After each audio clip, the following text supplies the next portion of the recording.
નમસ્કાર, આપ જોઈ રહ્યા છો સ્પાર્ક ટુડે ન્યૂઝ। દાહોદ તાલુકામાં સમાવેશ તમામ ગામોમાં સસ્તા અનાજની દુકાનોમાં સરકારના નિયમ મુજબ સ્લીપ અને પૂરતા પ્રમાણમાં જથ્થો આપવા આવે તેવી માંગ સાથે આદિવાસી સમાજ દ્વારા દાહોદ મામલતદારને રજૂઆત કરવામાં આવી।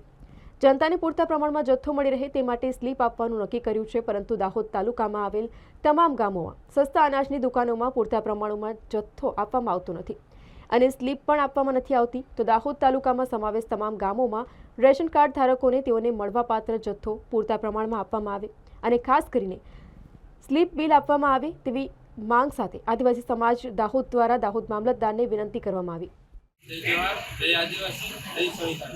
આજ રોજ તારીખ 29/1/2024 રોજ આદિવાસી સમાજ દ્વારા દાહોદ મામલતદાર સાહેબને આવેદનપત્ર આપવામાં આવ્યું, જેમાં સસ્તા અનાજની દુકાનો પર રેશન કાર્ડ ધારકોને પાકા બિલ આપવામાં આવતા નથી અને ફિંગરપ્રિન્ટ વાળી સ્લીપ આપવામાં આવતી નથી। તાત્કાલિક ધોરણે ફિંગરપ્રિન્ટ વાળી સ્લીપ અને પાકા બિલ આપવામાં આવે એવી અમારી આદિવાસી સમાજ દ્વારા માંગણી છે।